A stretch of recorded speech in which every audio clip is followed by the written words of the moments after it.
Proclamação do Evangelho de Jesus Cristo segundo João. Glória a vós, Senhor. Naquele tempo disse Jesus a seus discípulos: Como meu Pai me amou, assim também eu vos amei. Permanecei no meu amor. Se guardardes os meus mandamentos, permanecereis no meu amor.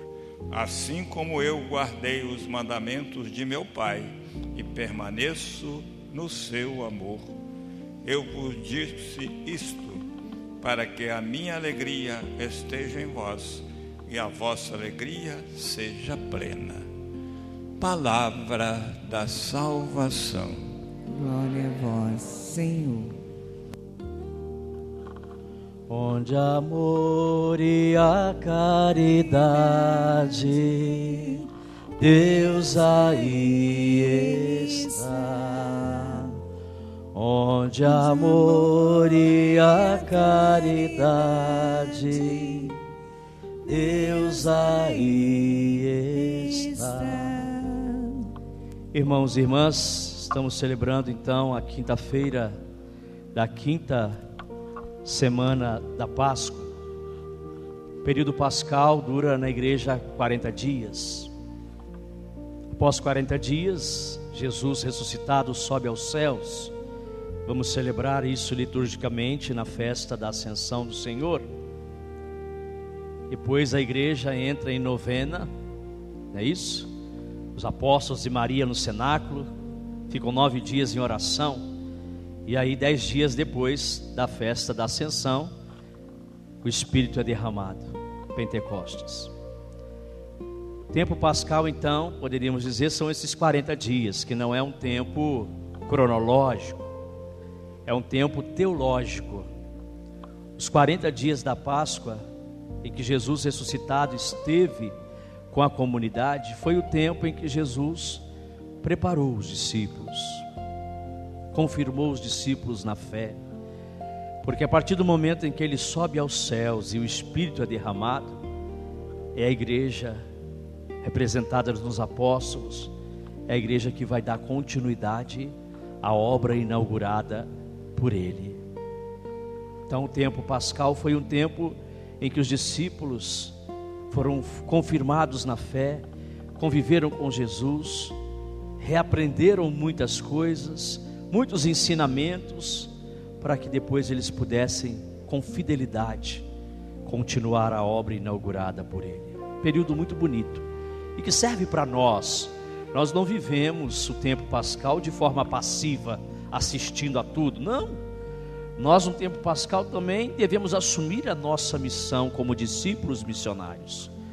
Nós somos a igreja deste tempo, nós somos os discípulos deste tempo, que temos também a missão de quê? De continuar a obra inaugurada por Jesus. E hoje o ensinamento tão bonito de Jesus para nós, algo que é muito importante na vida do discípulo: permanecei no meu amor para que a vossa alegria seja plena. Então qual é o convite da liturgia de hoje? Permanecer no amor de Cristo. Penso que é algo determinante para quem quer ser discípulo de Jesus. Se nossa missão também é ser expressão do amor de Deus na vida do mundo, de Jesus, é preciso que permaneçamos nele. Permanecer nele como? A única maneira de permanecer no amor de Cristo é guardando os seus mandamentos. Então hoje a gente é convidado a se perguntar: eu estou permanecendo no amor de Deus, no amor de Cristo? Só permanece no amor dele quem guarda os seus mandamentos, os seus ensinamentos.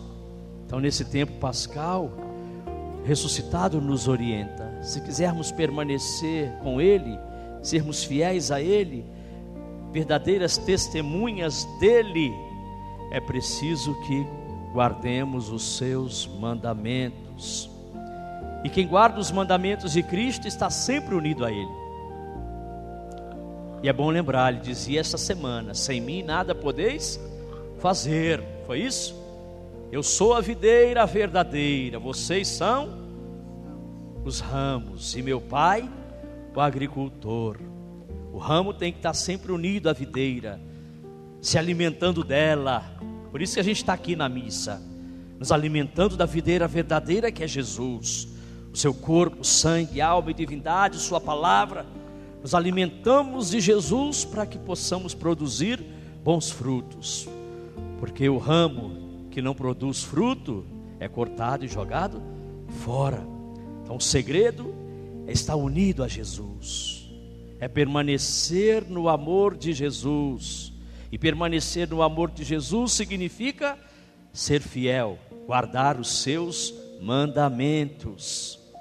E quando a gente está em Jesus, comunhão com Ele, permanecendo nele, com certeza a gente tem força, sabedoria, discernimento e entendimento. Para quê?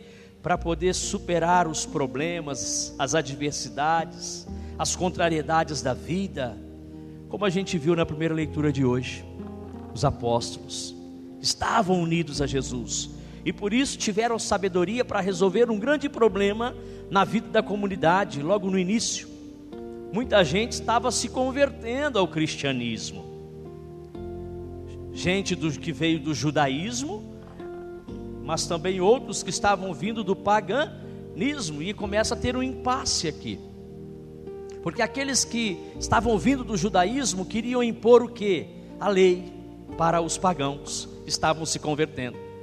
Antes de se tornarem cristãos, de certa forma, tinham que se tornar judeus, observar a lei.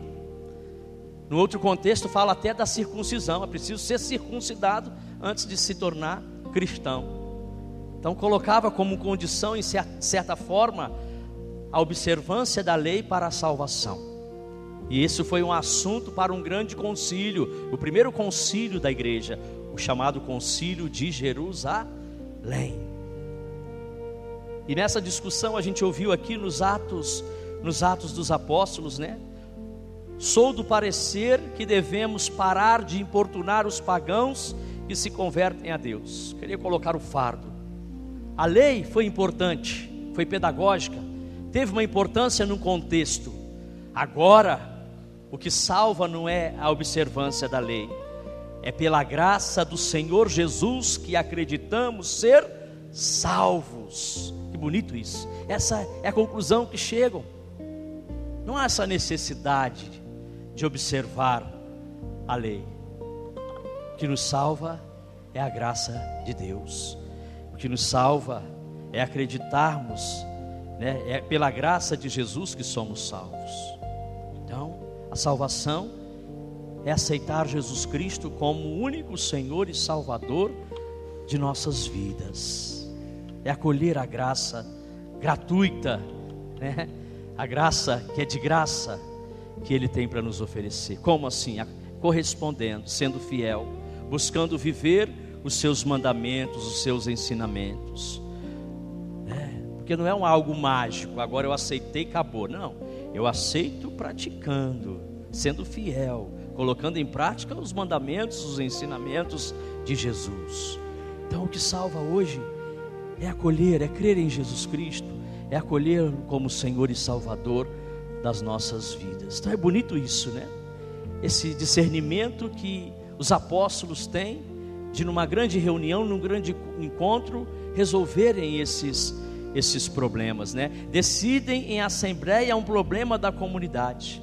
Isso é uma sábia decisão, ou não? Até hoje, determinados impasses que temos na vida da comunidade, é preciso reunir-se, né? E buscar na caridade uma solução.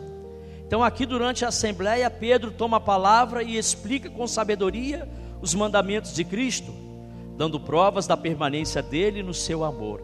E as palavras então de Pedro iluminam o coração e a mente de todos, e as soluções vão sendo encontradas.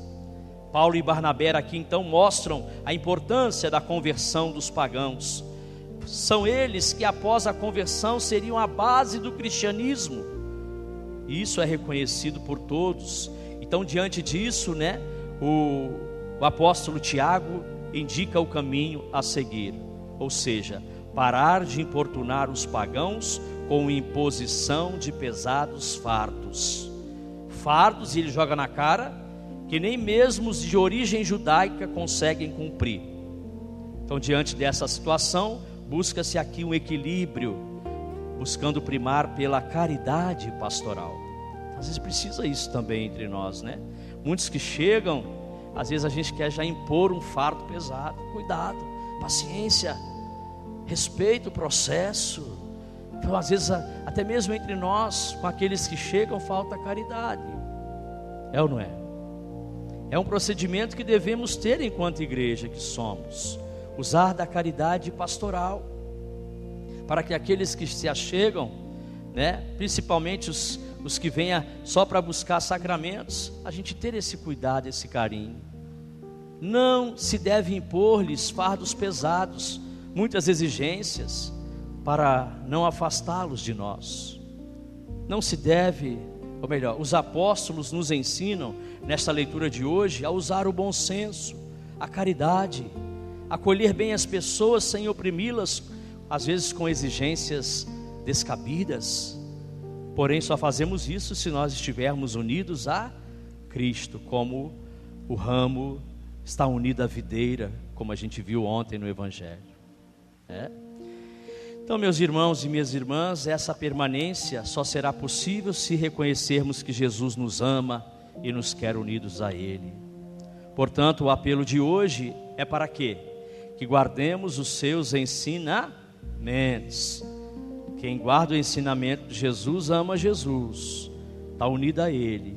Então a gente deve fazer uma revisão de vida e perceber. Eu coloco em prática. Guardar não é só saber, isso é fácil, né? Decorar mandamentos.